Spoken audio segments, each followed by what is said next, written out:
He wasn't supposed to stop the police, but sometimes the only ones who see the truth don't use their eyes. Before the sirens even cut through the quiet street, Rex had already gone still, the kind of stillness that doesn't belong to an animal at rest, but to something listening deeper than sound. His ears angled forward, his chest rising slow against the cool evening air, and beside him, small fingers curled into the leather lead without hesitation. Lily Harper standing barefoot on the cracked pavement, her head tilted slightly, as if she too could feel something shifting beneath the surface of things. No one else noticed, the street itself quiet in that suburban Australian way, eucalyptus leaves whispering above, the scent of damp asphalt after a light drizzle lingering, and somewhere far off a magpie called once before falling silent, as though even the birds were waiting. The police cruiser rolled in slow, tires whispering over the road, red and blue lights painting the fences and windows in soft pulses, not urgent yet, not aggressive, just present, the way authority arrives when it thinks it understands the situation.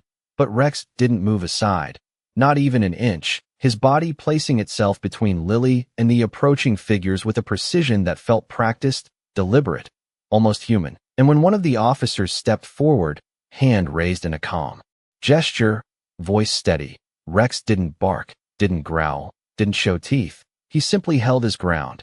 Amber eyes locked somewhere past them, past the uniforms, past the flashing lights, as if what mattered wasn't what stood in front of him, but what lingered just beyond. Ethan Walker noticed it before anyone else did, standing a few meters back near the footpath, arms folded loosely but never relaxed, the sleeve of his shirt pulled just enough to reveal the faded ink along his right forearm. A German shepherd etched in black and gray, worn by time, but not forgotten, a memory carried in skin, not in words, his gaze narrowing slightly as he watched Rex, because he'd seen that look before, not here, not in quiet suburbs or under soft streetlights, but somewhere. Hotter, harsher, where hesitation cost more than pride. And something in his chest tightened, not fear, not yet, but recognition. "Easy, mate," one officer said, stepping closer, boots soft against the wet ground. "Just need to move him aside." But Rex didn't respond to the voice, didn't even flick an ear, and Lily, unaware of the tension shaping around her, simply knelt slightly, her hand brushing along the dog's neck, fingers tracing the familiar line of his fur, her voice soft, trusting. "It's all right, Rex," she whispered. But the dog didn't shift, didn't yield, and that was when Ethan exhaled slowly, the kind of breath a man takes when a memory he tried to bury starts walking back toward him uninvited. Because dogs like Rex didn't block without reason, not without something unseen pressing against their instincts, something wrong in a way that didn't shout, but hummed just beneath the noise of everything else. The air seemed to tighten, subtle, almost imperceptible, but enough for Ethan to tilt his head just slightly, listening, not to the voices, not to the movement, but to the spaces between them.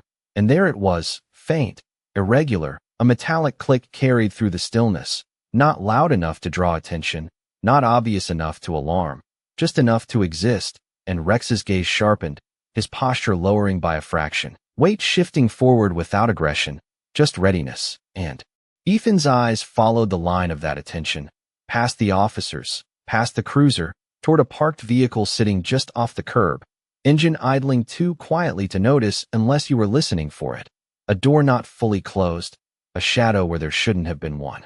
"Hold up," Ethan said, not loud, not commanding, but certain, the kind of certainty that doesn't ask permission, and something in his tone made the nearest officer pause, just for a second, just enough for the moment to stretch, for the world to hesitate on the edge of something unseen, and Rex didn't move, didn't break, because he wasn't stopping the police, not really. He was stopping time itself from rushing past the one detail that could change everything, and Lily, still kneeling, smiled faintly into the quiet, unaware that in the space of a few seconds, her world had already begun to shift in a way she would never see, but would always feel. The moment stretched thin, like a breath held too long, and in that silence Ethan took one step forward, not hurried, not cautious, just deliberate, boots brushing softly against the damp concrete as the faint hum of the idling engine seeped into the edges of his awareness, A low mechanical whisper that did not belong to a parked car at rest, and he felt it settle somewhere behind his ribs. That same quiet warning he had ignored once before in a place far from here, where the air tasted of dust, and heat and regret. And he was not going to ignore it again. Not here, not now, not with a child standing barefoot beside a dog who refused to move. The officer nearest him shifted slightly, eyes flicking between Ethan and the dog, uncertainty creeping in where confidence had been a moment earlier, because nothing in their training quite prepared them for a situation where a calm animal refused to comply without showing aggression. And Ethan lifted one hand gently, palm open, a silent request for patience rather than control, his voice low but firm. Just give it a second. And something in the way he said it, not commanding but grounded, made them pause again, the tension easing just enough to let observation take over from reaction. Rex adjusted his stance, a subtle shift of weight, muscles coiled not in threat but in readiness, his gaze unwavering, fixed on that vehicle sitting slightly crooked along the curb, the passenger door not quite aligned with the frame, a narrow gap catching the flicker of police lights, and Lily, still kneeling, tilted her head as if sensing the shift in energy around her, her fingers tightening slightly in the fur beneath them. "Rex?" she murmured, soft and trusting, her voice cutting gently through the quiet. But the dog did not look back at her, did not seek reassurance, because whatever held his attention now was stronger than comfort, stronger than command. Ethan moved another step closer, his eyes tracing the outline of the vehicle, noticing the smallest inconsistencies, the way the condensation on the rear window had been disturbed in a narrow line, the way the tires seemed angled just slightly toward the road as if ready to move at a moment's notice. And then there it was again, that faint metallic sound, a soft tap followed by a pause, then another, irregular, almost hesitant, like something being handled with care rather than force, and his jaw tightened as the pieces began to settle into place, not fully formed, not yet clear, but enough to know that this was not nothing. "Is that your car?" one of the officers called out, voice directed toward the stillness beyond the cruiser, but no answer came.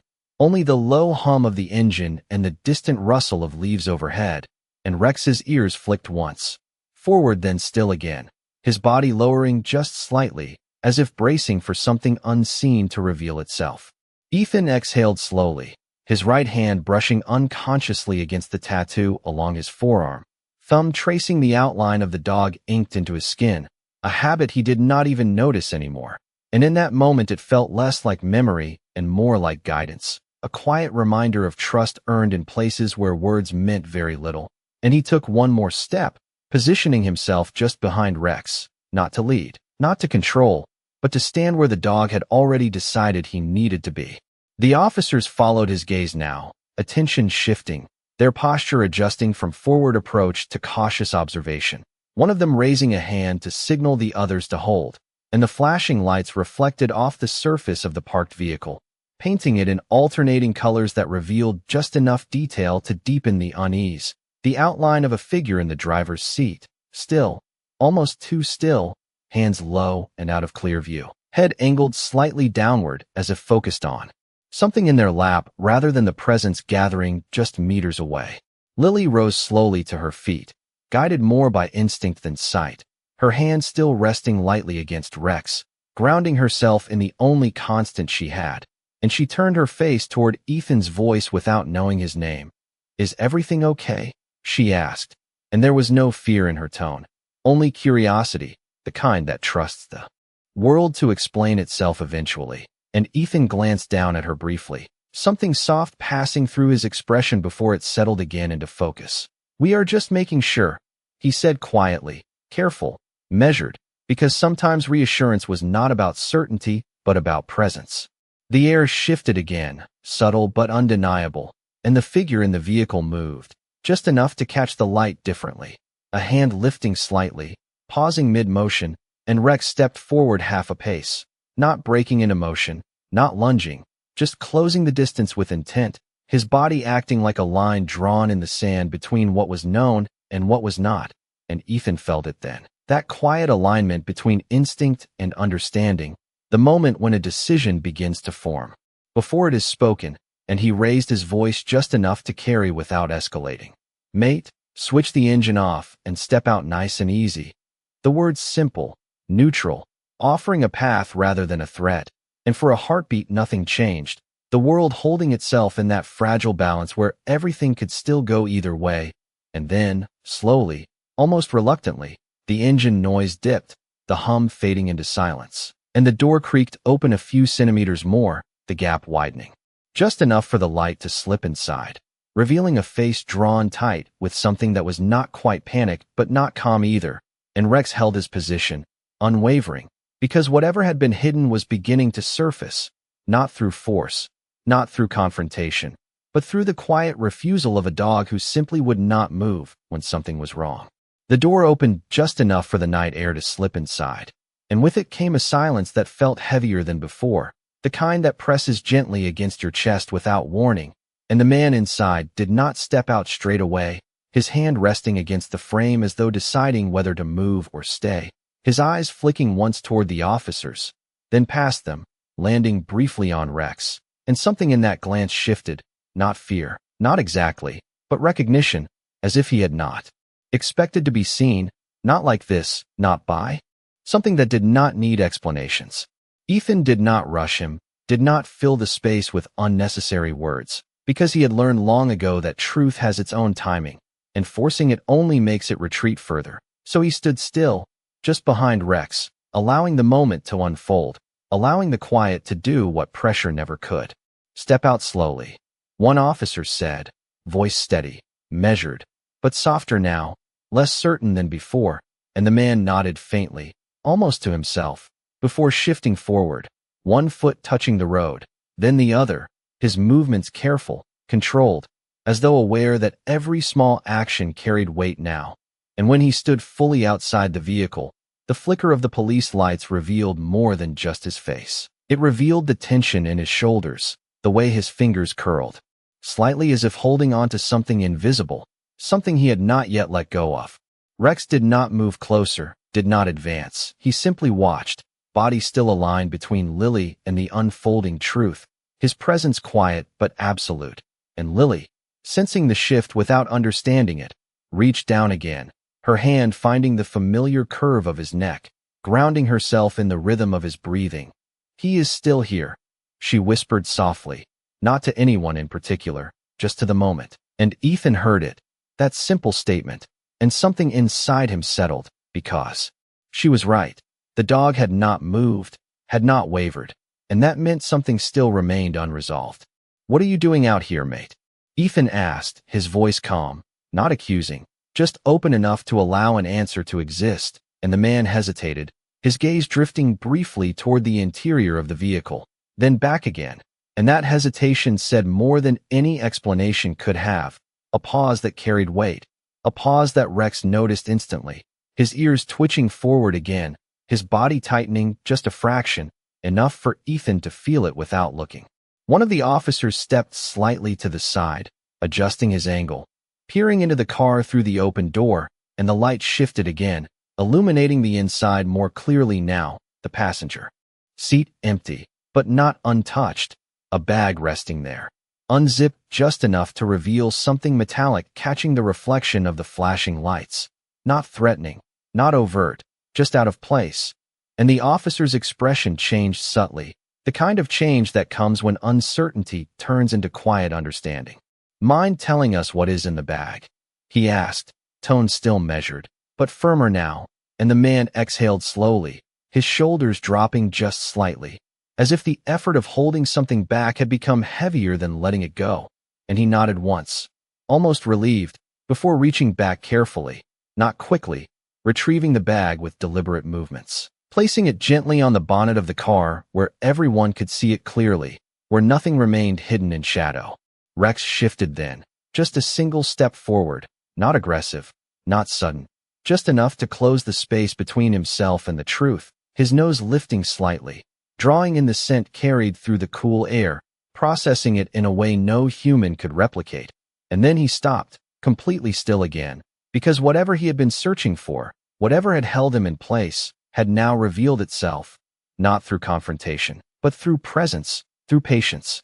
The man unzipped the bag fully, hands steady now, and inside lay a collection of items that did not belong together at first glance. Tools, small instruments, neatly arranged, clean, professional, the kind used for careful work, precise work, and beside them, a folded document, edges worn, as if handled often, and Ethan stepped closer, eyes narrowing slightly, not in suspicion now, but in recognition. A different kind this time, quieter, more grounded, and the officer beside him picked up the document, unfolding it slowly, scanning the contents before glancing up again, the tension in his posture easing as the situation reshaped itself into something else entirely. "You are from the outreach program?" the officer asked, and the man nodded again, this time more firmly. "I am late," he admitted quietly, his voice carrying a hint of embarrassment rather than fear. "I was meant to meet someone nearby, but I saw the girl walking alone, and I was not sure if she needed help." His words careful, honest, and Ethan felt the shift completely now, the way uncertainty dissolves when context finally arrives, the way a moment that seemed dangerous reveals itself as something else entirely, something human, something flawed but not harmful. Rex exhaled softly, a sound barely audible, and for the first time since the lights had appeared, his posture relaxed, not fully, but enough for Ethan to see it, enough for Lily to feel it through her hand, and she smiled faintly, turning her face toward the man without seeing him. "It is all right," she said gently, as if she had always known, as if trust did not need explanation. And Ethan looked down at the tattoo on his arm once more, the outline worn but still clear, and he understood it then, not as memory, not as loss, but as something that continued, something that lived in moments like this, where instinct chooses patience, where silence reveals truth, and where a dog, without a single word, can hold the world still just long enough for people to see what they would have otherwise missed. The tension that had filled the street began to loosen, not all at once, but in small, almost imperceptible ways, like a knot slowly untying itself after being pulled too tight for too long. And the flashing lights that once felt sharp and intrusive now softened against the damp pavement, reflecting in shallow pools of rainwater that had gathered along the curb, while the scent of eucalyptus drifted gently through the cooling air, grounding everything back into something ordinary, something human. And Rex, who had held his ground with unwavering certainty, finally shifted his weight fully, stepping back half a pace, just enough to signal that whatever had needed attention no longer required his intervention. Ethan watched that movement closely, not because it was dramatic, but because it was precise, intentional, and it confirmed what he had already begun to understand, that Rex had never acted out of confusion or fear, only out of awareness, and now that awareness had settled, the world around them followed. One of the officers let out a quiet breath, lowering his shoulders slightly, the edge in his posture easing as he glanced between Ethan and the man by the car. The situation no longer something to control, but something to resolve, and he nodded toward the open bag. "All right, that makes sense now," he said, voice returning to its earlier steadiness. "You probably should have called ahead, mate." And the man gave a small, apologetic smile, rubbing the back of his neck as if acknowledging a mistake that had grown larger simply because it had been misunderstood. "Yeah, I know," he replied, his tone lighter now, almost sheepish. "I did not think I would be stopping out here like this." And his eyes flicked briefly toward Lily, then back again, a quiet concern still lingering beneath the surface, the kind that comes from wanting to help but not knowing how to approach without causing alarm. Lily, still standing beside Rex, tilted her head slightly as if listening not to the words but to the spaces between them, and she took a small step forward, her bare feet brushing softly against the cool ground, guided by instinct more than direction. "Are you the one with the tools?" she asked, her voice curious, unafraid, and the man blinked in surprise before nodding, even though she could not see it. "Yeah, I am," he answered gently, adjusting his tone without thinking, softening it too. "Meet her where she stood. I fix things, help people when something is not working the way it should." And Lily smiled faintly, her hand resting again on Rex's back, fingers moving slowly through his fur as though translating the world through touch. Ethan glanced at her, then at Rex, and something in that quiet exchange settled deeper inside him, because it was not just about what had happened, It was about how it had unfolded, how a moment that could have turned tense or uncertain had instead revealed something quieter, something steadier, something rooted in trust rather than reaction. The officers began to step back slightly, giving space now instead of taking it, their presence still there, but no longer pressing, and one of them reached up to switch off the flashing lights, the street returning gradually to its natural rhythm, the artificial urgency fading into the background as the night reclaimed its calm. Rex turned his head then, finally breaking his fixed gaze, and looked up at Ethan, just for a second, amber eyes steady, questioning perhaps, or simply acknowledging, and Ethan gave a small nod in return, the kind of silent understanding that does not need words, and he crouched slightly, resting his hand briefly against the dog's shoulder, feeling the warmth beneath his palm, the steady pulse of something alive and certain. "Good call, mate," he murmured under his breath. Not for anyone else, just for Rex, just for the moment, and the dog exhaled softly, almost as if releasing something he had been holding onto. The man by the car zipped the bag closed again, more carefully this time, as though aware now of how easily things could be misread when context is missing, and he glanced toward Ethan, offering a small nod of appreciation. "Thanks for slowing things down," he said, his voice sincere. Most people would not have, and Ethan straightened, shrugging lightly, not dismissive but honest. "Sometimes it is better to wait than to guess," he replied, his gaze drifting briefly toward Lily, then back again, especially when something does not feel right. Lily shifted her weight slightly, turning toward Ethan's voice, her expression thoughtful. "Rex knew," she said simply, as if stating a fact that required no explanation, and Ethan looked down at her, the faintest hint of a smile touching his lips. "Yeah," he said quietly. He did. And there was no need to elaborate, no need to analyze, because whatever Rex had sensed, whatever had guided him to act, it had been enough.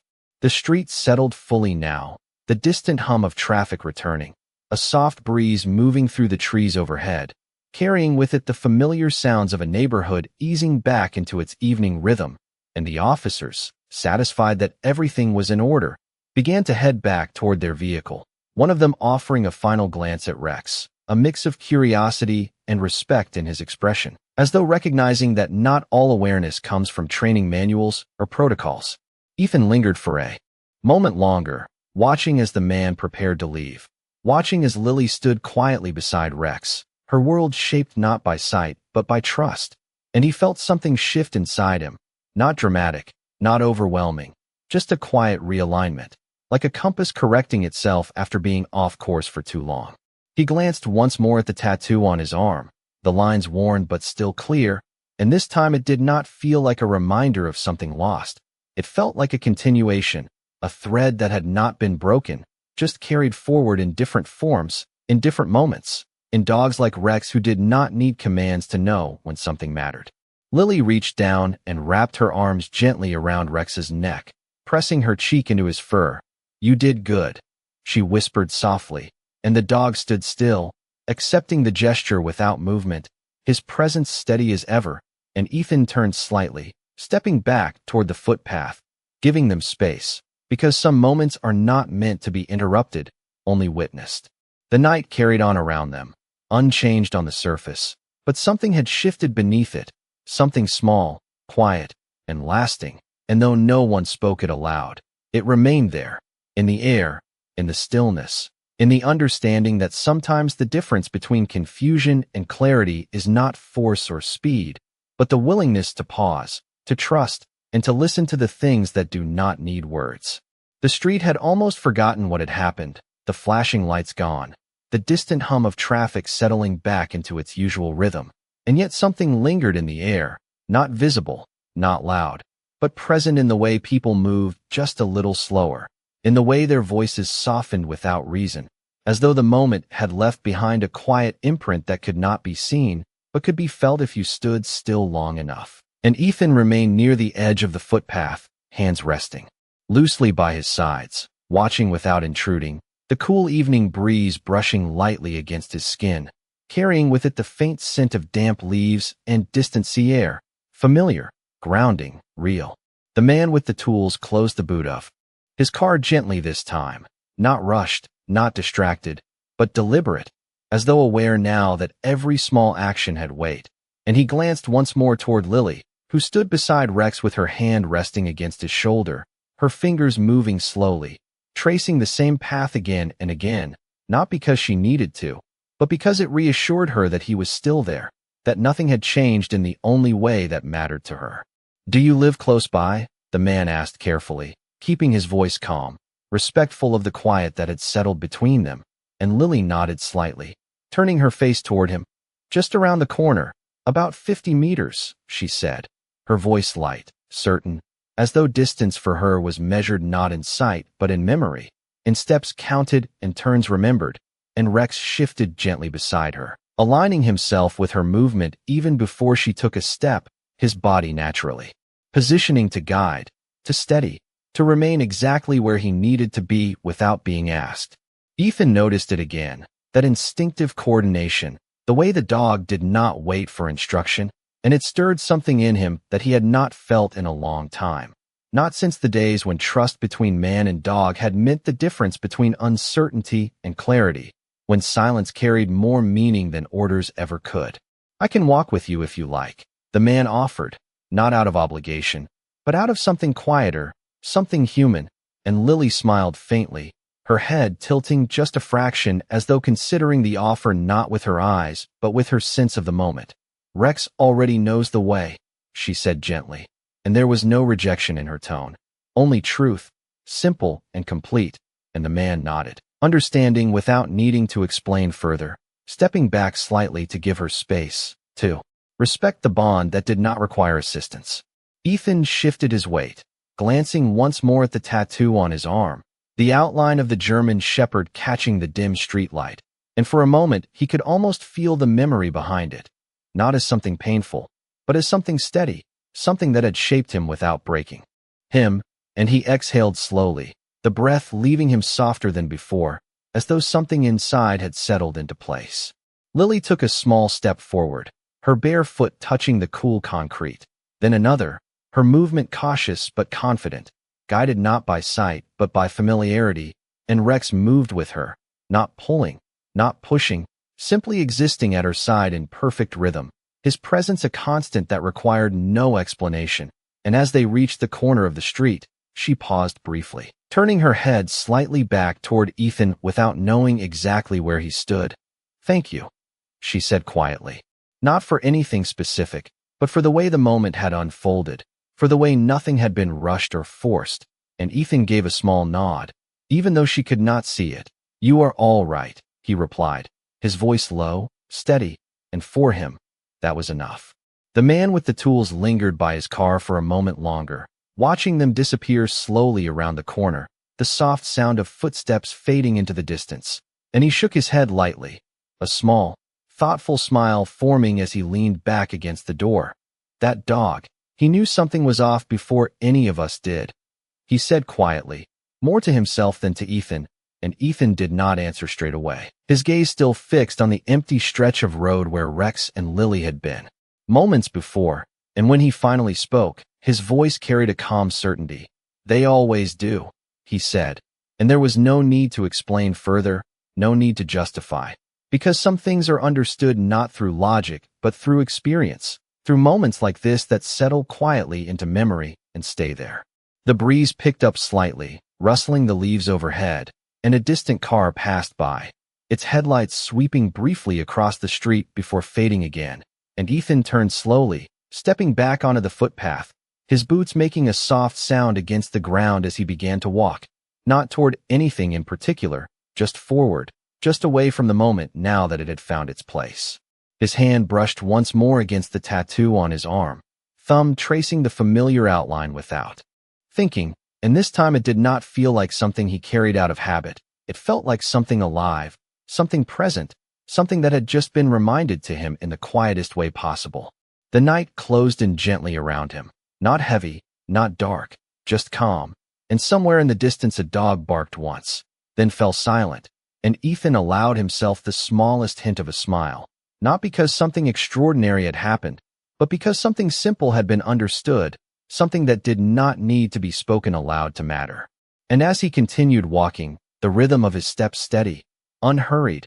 He realized that not every moment that changes you arrives with noise or force. Some come quietly, carried on the breath of a dog who refuses to move, who stands still in the face of confusion until the world catches up, until people stop long enough to see what they have been missing. And in that stillness, something shifts, something real, something that stays. The night did not end when Ethan walked away. It simply folded into something quieter, something that lingered long after the street returned to normal. And about 20 meters past the corner where Lily and Rex had disappeared, the world shifted again in a way no one had planned. No sirens, no raised voices, just a subtle change in the rhythm of the air, the kind that only someone paying attention would notice. And Ethan felt it before he understood it, the same way he had felt Rex's stillness. Earlier, that quiet signal that something, somewhere, was not quite settled yet. He slowed his steps without realizing, his boots brushing softly against the pavement, and the breeze carried a faint sound back toward him, not loud, not urgent, just a small irregular noise, like something being moved carefully or adjusted without wanting to be heard. And he stopped, turning his head slightly, listening, not with tension, but with the same patience that had guided him before. Up ahead, just beyond the bend, a soft glow from a porch light stretched across the ground, casting long shadows along the fence line, and within that light, the faint outline of movement flickered, subtle, hesitant, and Ethan narrowed his eyes slightly, his breath steady, his posture relaxed but alert, because he had learned that not every moment announces itself clearly. Some arrive quietly, waiting to see if anyone is willing to notice. Lily had paused near the gate of a small weathered house, her hand hovering just above the latch, not quite opening it yet, and Rex stood beside her, not tense, not rigid, but attentive again, his head angled slightly toward the side of the yard where the shadows seemed just a little too deep, and Lily tilted her head, listening, her brow softening just a fraction.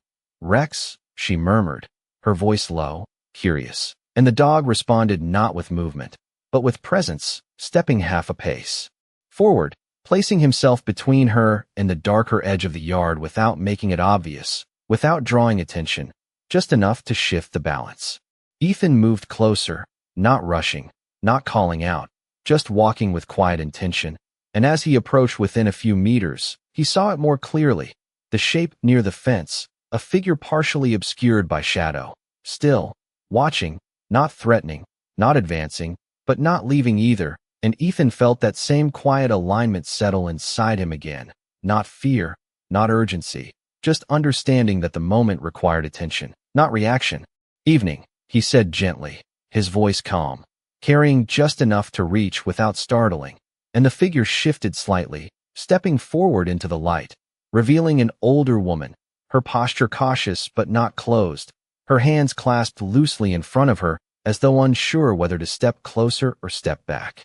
"I did not mean to startle anyone," she said softly, her accent light, familiar, and Ethan nodded, acknowledging without questioning, because sometimes explanation comes easier when it is not demanded. Lily turned toward the voice, her expression open, unguarded. "Are you from next door?" she asked, and the woman smiled faintly, her shoulders easing just a little. "Yes, love, I am," she replied. "I saw you walking alone, and I wanted to make sure you got home safely." And there was no tension in her words, only concern, simple and genuine, and Rex, who had held his position, relaxed again, his body softening, his ears settling back into a neutral position, because whatever uncertainty had been present was now resolved, not through confrontation, but through recognition. Ethan exhaled quietly, the breath leaving him with a sense of completion he had not expected, because the moment that had drawn his attention had not been danger, it had been care, misread at first, unclear in the shadows, but real once brought into the light. And he glanced down at Rex, the dog now calm, steady, his purpose fulfilled without needing acknowledgement, and there was something in that which stayed with him, something about the way awareness does not always lead to conflict. Sometimes it simply leads to clarity. Lily reached forward, her hand finding the gate this time, fingers wrapping around the latch with quiet confidence, and as she opened it, she turned her head slightly toward Ethan again. "You are still there, right?" she asked, and Ethan gave a small nod, even though she could not see it. Yeah, I am, he replied, his voice steady, reassuring, and she smiled. Just a little, before stepping through, Rex moving with her in perfect rhythm. Not guiding, not pulling, just present, exactly where he needed to be. The older woman stepped back, giving them space, her eyes lingering on Rex with a soft expression of appreciation, as though she understood something without needing to say it. And Ethan stood there for a moment longer, watching as the gate closed gently behind them. The sound quiet, final, and the porch light cast a warm glow over the small path leading to the front door, where Lily paused briefly, her hand resting once more on Rex's back, grounding herself in the one thing that had never wavered. Ethan turned then, slowly, stepping back toward the street, the night wrapping around him again in its familiar stillness. And this time there was no tension, no lingering uncertainty, just a quiet understanding that had settled into place, the kind that does not demand attention but stays with you long after the moment has passed. His hand brushed lightly against the tattoo on his arm, and for the first time in a long while, it did not feel like something from the past. It felt like something present, something carried forward in moments like this, where a dog does not need to speak to be heard, where stillness holds more truth than noise, and where sometimes the smallest pause is enough to change everything that follows. The gate clicked softly into place, and for a moment the world seemed to settle into a quiet that felt earned, not empty but full, like the kind of silence that follows something important. And Ethan remained just outside the low timber fence, his gaze lingering on the small path leading up to the front door, where Lily stood with Rex beside her, the porch light casting a warm, steady glow over both of them. And in that light, nothing felt uncertain anymore. Nothing felt hidden, yet something inside him told him the moment was not quite finished. Lily did not move straight away, her hand still resting gently against Rex's shoulder, fingers brushing through the coarse fur in slow, familiar motions, and she tilted her head slightly, as if listening beyond the obvious, beyond the quiet hum of the evening, beyond the faint rustle of leaves carried by the breeze. And Rex mirrored that stillness again, not tense, not alert in the way he had been before, but present in a deeper sense, his breathing steady, his body relaxed yet grounded, as though he was waiting, not for danger, but for something unseen to complete itself. Ethan noticed it immediately, that subtle pause, and he did not step away, did not turn to leave just yet. Instead he remained where he was, one hand resting lightly near his pocket, the other hanging loose by his side, his posture open but attentive, because he had learned that moments like this often held more than what they first revealed. The older woman who had stepped forward earlier lingered near the edge of her yard, her presence quiet, respectful, and she watched Lily with a soft expression, not intervening, not speaking, just allowing the scene to unfold naturally. And there was something in that restraint that Ethan recognized as well, the understanding that not everything needs to be guided, some things simply need space. Lily shifted slightly, her bare foot brushing against the wooden step, and then she spoke again, her voice soft but certain. "Rex, someone is still here." And the words hung in the air, not alarming, not urgent, but clear, and Ethan felt a small tightening in his chest, not fear, but focus, the kind that sharpens quietly without rising to the surface.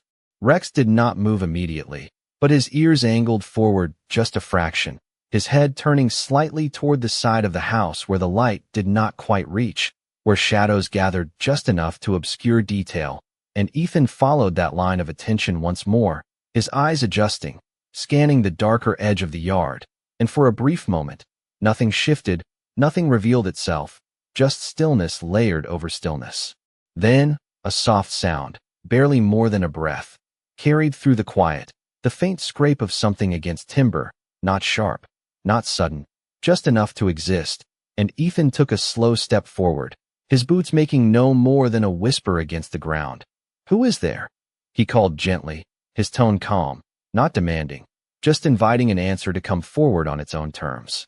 The silence held for a heartbeat longer, then another, before a small figure emerged from the shadows, not abrupt, not hidden anymore, just stepping into the light as though it had always intended to, a young boy, no older than 10, his shoulders slightly hunched, his hands tucked loosely into the sleeves of an oversized jumper, and his eyes, wide and uncertain, flicked between Ethan, the older woman, and Lily, before settling briefly on Rex. There was no threat in him, no urgency, only hesitation, the kind that comes from being unsure whether you are welcome or not. Lily turned toward the faint sound of movement, her expression softening. "You came back," she said quietly, and the boy nodded, though she could not see it.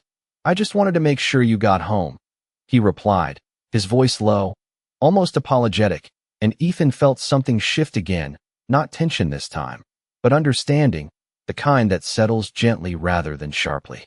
Rex stepped forward once more, not blocking, not guarding, just closing the distance enough to stand between Lily and the boy for a brief moment, his presence calm, neutral, assessing without judgment, and then, just as quietly, he eased back, his posture relaxing completely, because whatever he needed to confirm had been confirmed, whatever question had remained had found its answer. The older woman let out a soft breath, her shoulders easing, and she stepped a little closer now, her voice warm. "You did the right thing, love," she said to the boy, "but she is safe now."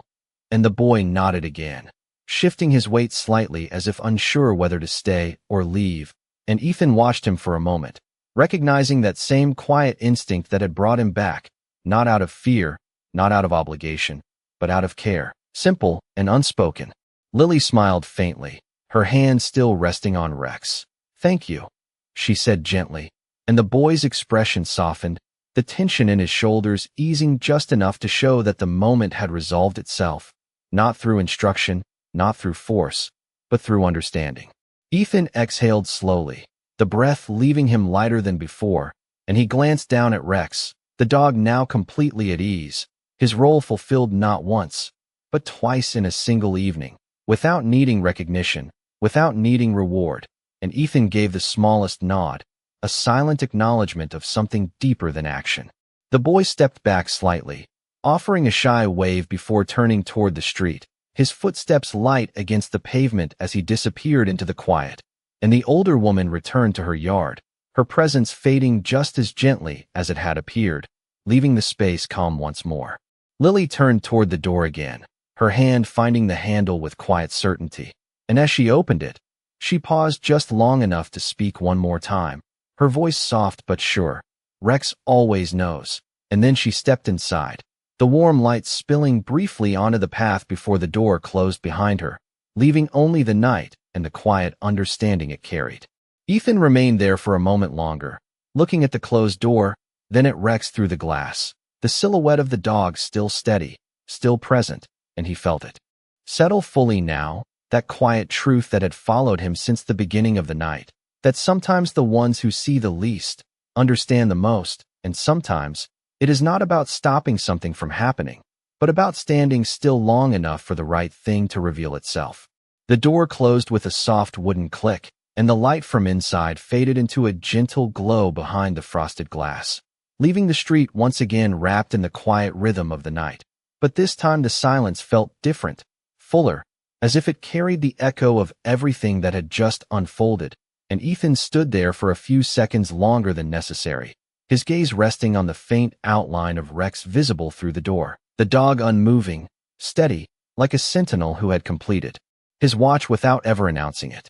A breeze moved slowly down the street, brushing past the low fences and scattered gum trees, carrying with it the distant sound of tires on asphalt somewhere far off, and Ethan finally turned, his boots making a soft, grounded sound against the pavement as he began to walk away, not in a hurry, not with any particular destination in mind, just moving forward, letting the moment settle into him rather than trying to leave it behind.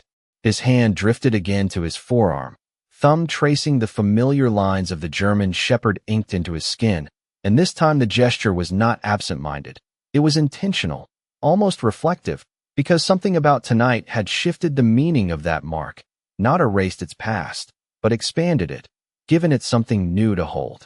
He walked about 30 meters down the street before stopping again, not because he heard something, not because he saw anything unusual, but because the quiet itself felt worth noticing, the kind of quiet that does not come often, the kind that follows understanding rather than confusion, and he glanced back once more toward the small house, the porch lights still glowing softly, the world inside it calm, untouched by the uncertainty that had lingered just minutes before. Somewhere behind him, a screen door creaked open, and the older woman stepped out onto her porch, her silhouette framed by a dim yellow light, and she leaned lightly against the railing, looking down the street toward Ethan, her presence gentle, not intrusive, and she called out softly, "Everything all right?" And Ethan turned slightly, offering a small nod. "Yeah, all good," he replied, his voice low, steady, and she smiled faintly, satisfied, before retreating back inside, the door closing with a quiet finality that seemed to seal the night into place. Ethan resumed walking, his pace unhurried, his shoulders relaxed in a way they had not been earlier, and as he moved, the sounds of the suburb returned one by one, the distant bark of a dog, the rustle of leaves, the faint hum of electricity from a streetlight overhead, ordinary things, simple things, yet they felt sharper now, more present, as if he was noticing them again for the first time in a long while. About 50 meters ahead, he reached the corner where the street curved gently out of view, and he paused there, looking down the empty stretch of road, the asphalt reflecting a soft sheen from the earlier drizzle. And for a moment he stood completely still, not waiting, not expecting, just existing in that space. And he realized something quietly, something that did not arrive as a thought, but as a feeling, that what had happened tonight was not about danger avoided or crisis averted. It was about attention, about the choice to stop instead of rush, to listen instead of assume. His fingers pressed lightly against the tattoo again, and he remembered, not vividly, not painfully, but clearly enough, the times when he had ignored that same instinct, when he had moved too quickly, trusted the wrong signals, or missed the right ones entirely, and the weight of those memories had stayed with him longer than he cared to admit. But tonight had been different. Tonight he had paused. He had trusted what did not make immediate sense, and because of that, everything had unfolded the way it needed to, without force, without harm, just through awareness. A soft sound behind him made him glance back once more, and through the window of Lily's house, he could just make out the faint movement of Rex inside, the dog settling down near the door, his body finally at rest, his role complete, and Ethan allowed himself the smallest hint of a smile, not wide, not obvious, just enough to acknowledge what he understood now without needing to say it out loud. The streetlight flickered once above him, then steadied, casting a consistent glow over the empty road, and Ethan took a slow breath, filling his lungs with the cool night air, letting it out just as steadily. And then he stepped forward again, rounding the corner and disappearing from view, leaving behind nothing but the quiet and the subtle sense that something meaningful had passed through that place. Something that would not be seen again, but would not be forgotten either. And in that quiet suburb, under the soft hum of distant life, the lesson remained, not spoken, not written, but lived, that sometimes the smallest act, a pause, a refusal to move, a moment of stillness, can hold back the rush of everything else just long enough for truth to find its way into the light. And for those who are willing to notice, that is more than enough. The corner swallowed him slowly, the quiet street curving out of sight behind him. Yet something from that night did not stay behind.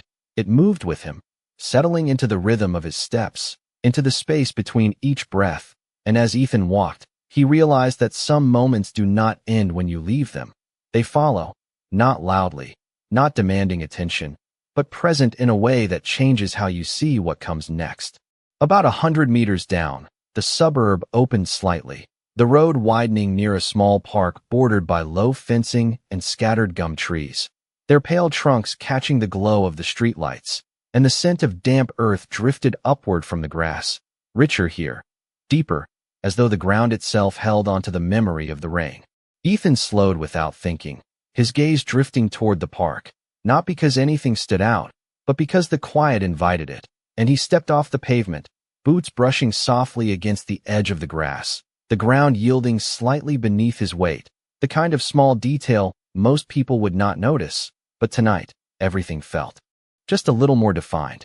He moved about 10 meters into the park before stopping, hands resting loosely at his sides, shoulders relaxed, and he looked out across the open space, empty except for the faint outline of a bench near the far side, its metal frame catching a dull reflection of light. And for a moment, nothing happened, just stillness layered over stillness, the kind that does not feel empty but complete. Then, faintly, a sound, not sharp, not urgent, just a soft rhythmic tapping, uneven, almost hesitant, and Ethan turned his head slightly, listening, not reacting, letting the sound settle before placing it. And his eyes shifted toward the bench, where a figure sat, barely visible, head lowered, hands resting loosely in their lap. And something about the posture drew his attention, not distress, not fear, just stillness that carried weight. He approached slowly, not closing the distance too quickly, allowing space. And as he came within a few meters, the figure lifted their head slightly, revealing a man, older, perhaps in his late 60s, his face lined not with hardship, but with time, and his eyes, though open, did not quite focus, drifting instead somewhere just past Ethan, as though searching for something beyond the visible. "Evening," Ethan said quietly, his voice steady, and the man smiled faintly, turning his head slightly toward the sound. "Evening," he replied, his tone calm, unhurried, and there was something in it, something familiar, something that echoed the quiet certainty Ethan had heard earlier in Lily's voice. Ethan stood there for a moment, then nodded toward the empty space beside the man. "Mind if I sit?" he asked, and the man gestured lightly. "Not at all." And Ethan lowered himself onto the bench, the metal cool beneath him, grounding, real. For a few seconds, neither of them spoke, the silence not awkward, not forced, just present. And then the man exhaled softly. "You walk like someone who listens," he said, not as a question, but as a quiet observation, and Ethan let out a small breath, almost a laugh, but not quite. "Trying to," he replied, and the man nodded slowly, as if that answer made perfect sense. The faint tapping sound came again, and this time Ethan noticed it clearly, the man's fingers moving gently against the edge of the bench, not restless, just rhythmic, as though marking time in a way that did not rely on sight. And Ethan glanced down briefly, then back up, understanding settling in without needing confirmation. "You live nearby?" Ethan asked, and the man nodded. "Just across the road, about 20 meters, he said, his voice steady. "I come here sometimes, listen to the trees, to the ground. Helps me remember where I am." And Ethan felt something shift again, that same quiet alignment he had felt earlier. The recognition that awareness does not belong to one form. It moves, it adapts, it finds its way through different senses, different people, different moments. "There was a girl earlier," Ethan said after a pause, not explaining fully, just enough, "with a dog," and the man smiled faintly, his head tilting slightly as though recalling something he had not seen but had felt pass by. "Yes," he said softly. "I heard them. The dog stopped for a long time, did not move. That usually means something needs to be noticed." And Ethan looked at him, not surprised, but not indifferent either, because the pattern was there now, clear, consistent, threading through the night in ways that did not rely on explanation. He did not miss anything, Ethan said quietly, and the man nodded again. "They rarely do," he replied, his tone carrying a calm certainty that did not need to be defended. The breeze moved through the trees above them, leaves whispering softly, and the night settled deeper, not darker, just fuller, and Ethan leaned back slightly, his hand drifting once more to his forearm, fingers brushing the outline of the tattoo, and this time, he did not need to think about what it meant. He felt it, clearly, simply, that it was never about control, never about command. It was about connection, about the quiet agreement between presence and attention, about knowing when to act and when to stand still. After a few minutes, the man rose slowly from the bench, his movements careful but not uncertain, and he nodded once toward Ethan. "Good night," he said, and Ethan returned the nod, "Good night," and watched as the man walked steadily toward the road, his steps measured, confident in a way that did not depend on sight. And then he was gone, absorbed back into the quiet suburb that now felt just a little different than before. Ethan remained on the bench for a moment longer, looking out across the park, the faint sheen of moisture on the grass reflecting the dim light, and he realized that the night had not been a single moment. It had been a sequence, each part connected, each part revealing something that could not be forced, only noticed. And as he stood again, brushing his hands lightly against his jeans, he felt lighter, not because something had been resolved, but because something had been understood, and sometimes that is enough to carry forward. The bench cooled quickly once Ethan stood, the faint warmth left behind fading into the night air as though the moment itself had gently closed, and he took a slow breath before stepping forward again, boots pressing softly into the damp grass as he made his way back toward the path, the scent of earth rising faintly with each step, grounding him in something simple, something real. The park behind him settled into stillness once more, the old man already gone, his presence leaving no trace except the quiet understanding he had carried with him, and Ethan glanced once over his shoulder, not searching, just acknowledging, before turning fully back toward the street. The suburb stretched out ahead, familiar yet subtly changed, as if the night had peeled back something thin and invisible, revealing the quiet threads that connected people without needing explanation. And as he stepped onto the pavement again, the steady hum of distant life returned, low and constant, like a heartbeat that never quite disappears. He walked slowly, not out of hesitation, but because there was no reason to rush anymore. And as he moved, he noticed the small details again, the soft flicker of a porch light across the road, the faint sound of wind brushing against corrugated roofing, the distant call of a night bird cutting briefly through the air before fading again, each one anchoring him further into the present. About 30 meters ahead, he reached another intersection, a quiet crossroad where the streetlights cast long, pale shadows across the asphalt, and he paused there, not because he needed direction, but because something in him had learned to stop when the moment asked for it, even if the reason was not immediately clear. He stood still, hands relaxed, shoulders loose, letting the quiet settle around him, and for a few seconds, nothing shifted, nothing called out, just the steady rhythm of night unfolding without interruption. Then, faintly, a sound, not mechanical, not distant, but close, subtle, like fabric brushing against timber or a small movement contained within a larger stillness, and Ethan turned his head slightly, eyes scanning the edges of the intersection where the light met shadow. Near the corner, just beside a low wooden fence, a small shape moved, barely noticeable at first, and he narrowed his gaze, not with suspicion, but with focus, allowing the scene to reveal itself slowly rather than forcing it into clarity. As he stepped closer, the shape resolved into a small dog, not a German shepherd, but a mixed breed, smaller, with a patchy coat that caught the light unevenly, standing quietly near the fence, its body still, ears relaxed but attentive, and it looked at Ethan without fear, without urgency, just present, as though waiting for something. Ethan slowed his approach, stopping a few meters away, and crouched slightly, lowering himself to the dog's level without reaching out, without assuming. And for a moment, they simply observed each other, the dog's eyes steady, unguarded, and Ethan felt that same quiet recognition again, not as strong as before, but familiar enough to notice. "You lost, mate?" he asked softly, his voice calm, and the dog tilted its head slightly, not responding with movement, just acknowledging the sound, and then, after a second, it turned its body slowly, looking down the side street, as if indicating something without needing to lead. Ethan followed that line of sight, his gaze shifting down the narrow stretch of road, darker than the main street, the light less consistent, shadows stretching longer between the houses, and he stood slowly, not rushing, just allowing the moment to guide him.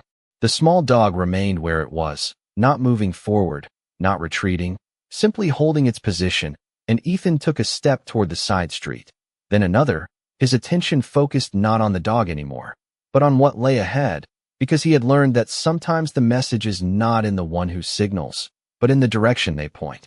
About 20 meters down the side street, a soft glow spilled from a partially open gate, the light warm but uneven, and as Ethan approached, he noticed a bicycle lying gently on its side near the entrance, not broken, not damaged, just out of place, as though it had been left there mid-movement, and he slowed again, his breath steady, his posture open, and he called out softly, "Anyone there?"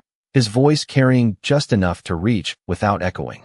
For a moment, nothing answered, just the quiet hum of the night, and then, from within the yard, a faint voice, small, uncertain, "I am here," and Ethan felt that familiar shift again, not urgency, not fear, just clarity settling into place. He stepped through the open gate slowly, careful, present, and inside the yard, near the edge of the veranda, a young girl sat on the ground, not hurt, not distressed, just still, her hands resting in her lap, her posture calm but unsure, and she looked up as he approached, her expression softening slightly when she realized she was not alone. "Are you all right?" Ethan asked gently, crouching a few meters away, not closing the space too quickly, and the girl nodded. "I just could not find the gate latch," she said quietly, her voice steady. "I thought I missed it." And Ethan glanced briefly back toward the bicycle, then at the open gate, and he understood, not as a problem, but as a moment, small, simple, yet important in its own way. "It is just here," he said calmly, gesturing lightly toward the latch without reaching for her, allowing her to orient herself, and she smiled faintly, adjusting her position, finding the edge of the gate with her hand, and standing slowly, steady on her feet. Ethan stepped back slightly, giving her space, and as she moved past him toward the street, the small dog appeared again at the edge of the yard, tail low but relaxed, watching quietly, and Ethan glanced at it, then back at the girl, and something settled once more, that quiet pattern repeating itself, not dramatic, not overwhelming, just consistent, like a thread woven through the night. The girl paused briefly near the gate, turning her head toward Ethan. "Thank you," she said softly, and he nodded. "You are all right," he replied, and she stepped out onto the pavement, the small dog following at a gentle distance, not leading, not guiding, just present, and Ethan remained where he was for a moment longer, looking at the open gate, the fallen bicycle, the quiet yard now returned to stillness, and he understood it clearly now, more than before, that not every moment that needs attention arrives loudly, some come quietly, carried in the smallest signals, waiting for someone willing to notice, willing to pause, willing to trust what does not shout for recognition.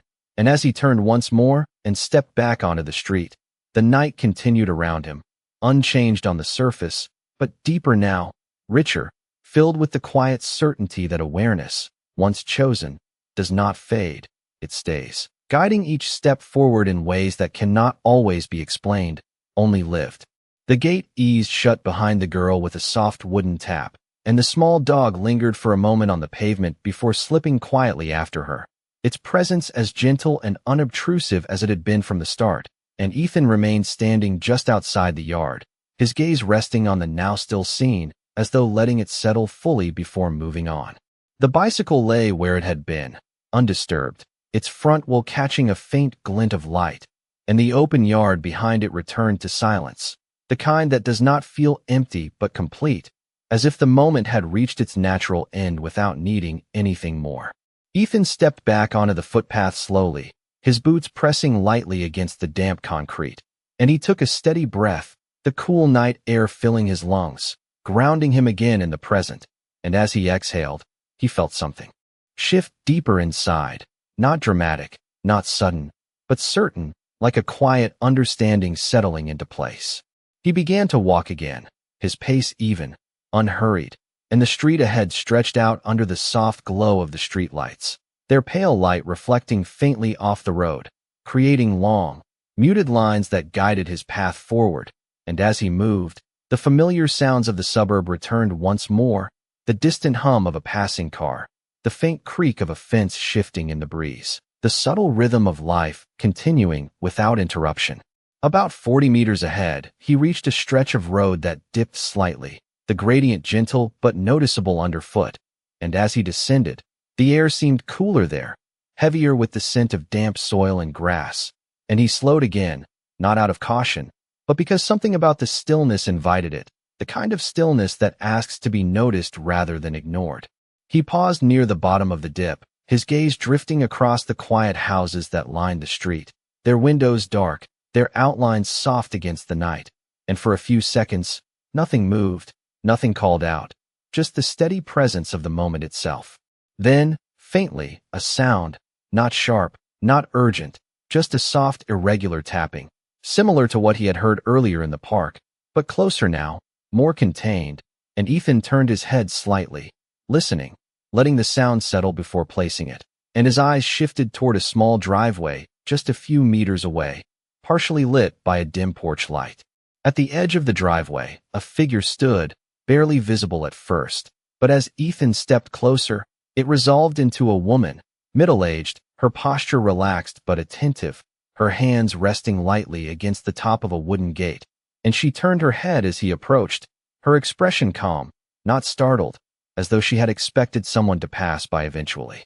"Evening," she said softly, her voice carrying easily through the quiet air, and Ethan nodded in return. "Evening," he replied, his tone steady, and for a moment they simply stood there, the space between them unstrained, natural, as if no explanation was required. The tapping sound came again, and this time Ethan noticed it clearly, a loose section of timber along the gate shifting gently in the breeze, creating a soft, rhythmic knock against the frame, subtle but persistent, and he glanced at it briefly before looking back at the woman, understanding settling in without needing words. "That has been doing that for a while," she said, a faint smile touching her lips.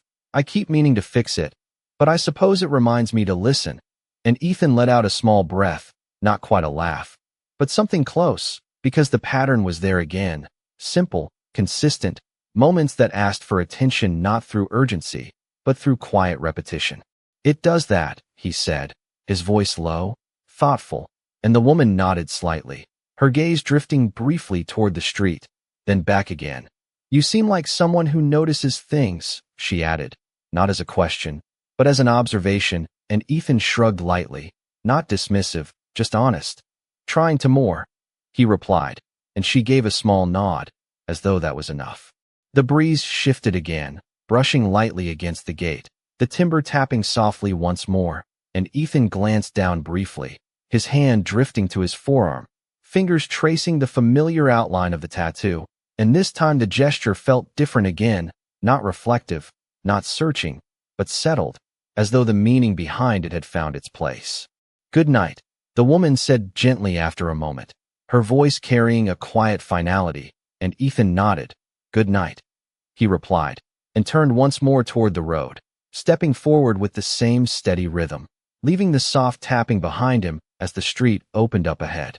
As he walked, the night seemed to breathe with him, the quiet no longer something to fill, but something to move within, and he realized that what had begun as a single moment had unfolded into many, each one connected, each one revealing something that could not be forced or rushed, only noticed, only understood when given the space to exist. His steps carried him further down the road, past houses and fences and silent driveways, and though nothing dramatic marked the path, something had changed, something quiet and lasting, and he knew now that it would stay with him, not as a memory of events, but as a way of seeing, a way of listening, a way of choosing to pause when everything else urged movement. And as the night continued around him, unchanged on the surface yet deeper beneath, Ethan walked on, not searching for anything more, because he understood now that sometimes the moment itself is enough, if you are willing to stand still long enough to see it. The road stretched on in a quiet line ahead of him, each step Ethan took settling more evenly into the rhythm of the night, the soft glow of the streetlights guiding his path without demanding his attention, and somewhere in that steady motion, the need to look for something began to fade, replaced by something simpler, something steadier, the understanding that not every moment requires searching, some only ask to be received. The breeze moved gently through the trees lining the street, carrying with it the scent of eucalyptus and distant earth, and Ethan let it pass over him without resistance, his shoulders loose, his breath calm, and for the first time that evening, there was no pull to stop, no subtle signal asking for attention, just the quiet continuation of everything as it was. About 60 meters ahead, the street opened into a slightly wider stretch where the footpath curved gently around a small community garden, enclosed by a low wire fence, the plants inside catching the dim light in uneven patches, leaves shifting softly as the breeze passed through, and Ethan slowed again, not because something was wrong, but because something felt complete, as though the night itself had reached a natural resting point. He stepped closer to the fence, resting his hand lightly against the cool metal, the texture grounding beneath his fingers, and he looked out over the garden, rows of herbs and small shrubs arranged carefully, the soil dark and damp from the earlier rain, And for a moment, he simply stood there, taking in the stillness without needing to interpret it. A faint sound came from somewhere within the garden, not a signal, not a disturbance, just the natural movement of leaves brushing together, and Ethan did not turn toward it immediately. He let it exist without reaction, allowing himself to remain where he was, because he had learned now that not every sound asks for action. Some are simply part of the world continuing as it should. He exhaled slowly, the breath steady, and his hand drifted once more to his forearm, fingers tracing the outline of the German Shepherd tattoo. And this time there was no question behind the gesture, no searching for meaning, only recognition, the quiet acceptance that what it represented had not been lost or left behind. It had been present all along, in moments like this, in the stillness, in the awareness that does not force itself but waits to be acknowledged.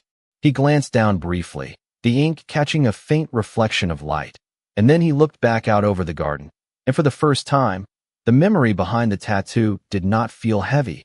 It felt steady, like something that had always been meant to guide rather than burden. The night carried on around him, the distant hum of life continuing without interruption, and he realized that the sequence of moments that had filled the evening had not been random.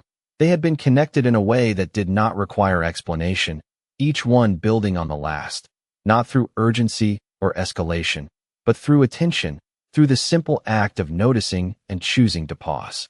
He pushed himself gently away from the fence, stepping back onto the path, his boots making a soft sound against the pavement, and as he resumed walking, there was no longer any sense of anticipation, no expectation of what might come next, only the quiet understanding that whatever did come would be met the same way, with presence, with patience, without rushing to define it. The streetlights continued in a steady line, leading him further along the road, and he passed by houses and fences and silent yards, each one unchanged, each one part of the same quiet landscape, and yet everything felt different, not outwardly, but in the way he moved through it, in the way he allowed the moment to unfold without needing to control it.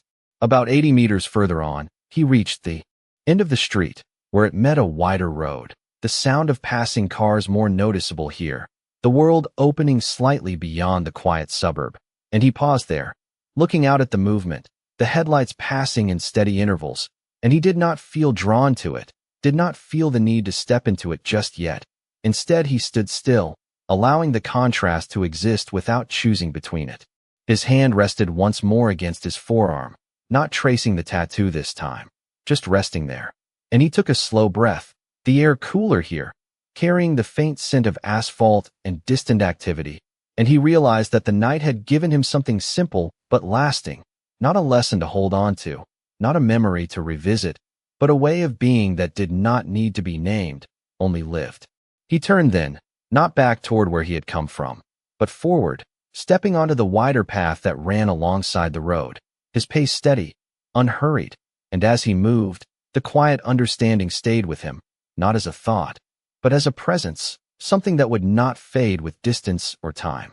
And in that movement, in that steady continuation, the night finally felt complete, not because it had ended, but because it had given exactly what it needed to, nothing more, nothing less, and Ethan carried it with him, not as something separate, but as part of the rhythm he now moved within, a rhythm shaped not by urgency, but by the simple, quiet choice to notice. The wider road carried its own rhythm, steady streams of light passing in both directions, engines humming softly as tires rolled over asphalt still faintly damp from earlier rain, and Ethan walked along its edge without stepping into it, choosing the quieter strip of path that ran beside it, where the sound was present but did not press, where movement could be observed without being absorbed. The suburb behind him had settled into stillness, and the moments that had unfolded there no longer pulled at him, not because they had faded, but because they had found their place, each one resting where it belonged, complete without needing to be revisited.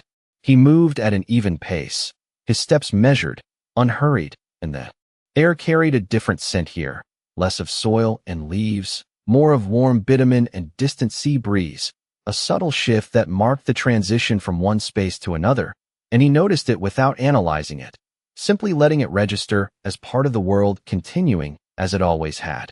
About 70 meters ahead, the road curved gently to the left, and the line of streetlights followed that curve, their glow stretching into the distance like a quiet guide, and Ethan slowed slightly as he approached it. Not because anything demanded attention, but because something inside him had learned to meet transitions with awareness rather than momentum. He paused at the curve, looking out along the bend, the passing cars becoming streaks of light that disappeared as quickly as they came. And for a moment he stood there, hands relaxed at his sides, shoulders loose, the night moving around him without interruption. There was no signal now, no subtle shift asking him to stop, no quiet call for attention, only the steady continuation of everything as it was. And he recognized that absence not as emptiness, but as completion, the kind that arrives when nothing more needs to be revealed. His hand lifted once more, resting lightly against his forearm, fingers brushing the familiar outline of the German shepherd, and this time there was no reflection behind the gesture, no searching, only a quiet acknowledgement, as though the meaning had settled fully into place, no longer needing to be revisited or redefined. He lowered his hand slowly, letting it fall naturally by his side, and stepped forward again, rounding the curve, his path opening into a slightly busier stretch where the quiet suburb gave way to a broader flow of movement. Yet even here, the awareness remained, steady, unbroken, carried not as a thought, but as a presence. A car passed close by, its headlights sweeping briefly across him before fading into the distance, and he did not turn toward it, did not follow its movement, because his attention was no longer pulled by every change. It had learned to rest where it needed to move when it was right, to remain still when it was not.